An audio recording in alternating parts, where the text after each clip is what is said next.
1945 August 6 ലോകമൊരിക്കലും മറക്കാത്ത ഹിരോഷിമയിലെ കറുത്ത ദിനം.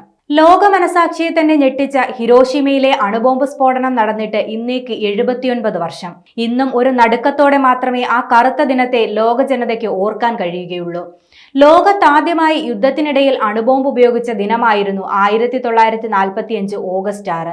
ജപ്പാനിലെ ഹോൺഷു ദ്വീപിലെ നഗരമായ ഹിരോഷിമയിലാണ് ലോകത്തെ ആദ്യത്തെ അണുബോംബ് വീണത്. നിഷ്കളങ്കരായ ജനതയ്ക്കുമേൽ സാമ്രാജ്യത്വം ചൊരിഞ്ഞ കൊടും ഭീകരത.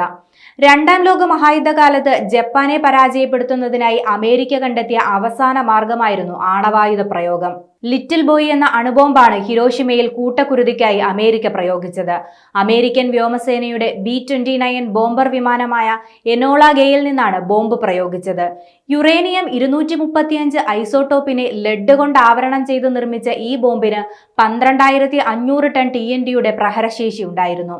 സൂര്യന് തുല്യം ഉയർന്നു പൊങ്ങിയ തീജ്വാലകൾ ഹിരോഷിമ നഗരത്തെ ചാമ്പലാക്കി. പർവ്വത സമാനമായ പുക കൂണാകൃതിയിൽ 40,000 അടി ഉയരത്തിൽ വരെ ഉയർന്നു പൊങ്ങി. 1000 അടി ഉയരം വരെ പൊടിപടലങ്ങൾ ചുഴറ്റിയടിച്ചു. ഹിരോഷിമ നഗരത്തെ ഏതാണ്ട് പൂർണ്ണമായും നശിപ്പിച്ച സ്ഫോടനത്തിൽ 1,40,000-ഓളം പേരാണ് ദാരുണമായി കൊല്ലപ്പെട്ടത്. 37,000-ഓളം പേർക്ക് ആണവ വികിരണത്താൽ ഗുരുതരമായി പൊള്ളലേറ്റു. അന്നു മരിക്കാതെ രക്ഷപ്പെട്ടവരും അവരുടെ പിൻതലമുറക്കാരുമായ 4 ലക്ഷത്തിലധികം ജനങ്ങൾ ക്യാൻസർ പോലുള്ള മാരക രോഗങ്ങൾ പിടിപെട്ട് പിന്നീട് നരകിച്ചു മരിച്ചു. ഹിരോഷിമയിൽ ബോംബിട്ടതിന് പിന്നാലെ ജപ്പാൻ കീഴടങ്ങുമെന്നാണ് സഖ്യകക്ഷികൾ പ്രതീക്ഷിച്ചതെങ്കിലും അതുണ്ടായില്ല. അതോടെ രണ്ടാമതും ജപ്പാനെതിരെ ബോംബ് പ്രയോഗിക്കാൻ തീരുമാനമായി.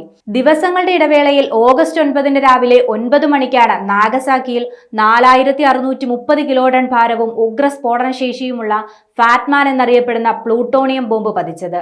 അണുവികിരണത്തിന്റെ ദുരന്തം പേറി ജപ്പാനിൽ ഇന്നും നിരവധി പേരാണ് ജീവിക്കുന്നത്. ഹിബാകുഷകൾ എന്നാണ് ഇവർ അറിയപ്പെടുന്നത്.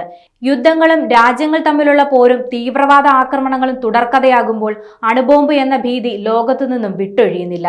ഹിരോഷിമയിലും നാഗസാക്കിയിലും ഇപ്പോൾ ജനിക്കുന്ന കുട്ടികളിൽ പോലും അണുപ്രസരണത്തിന്റെ ഭാഗമായുള്ള ജനിതക വൈകല്യങ്ങൾ ഉണ്ടാകുന്നുവെന്നാണ് പല പഠനങ്ങളും വ്യക്തമാക്കുന്നത്.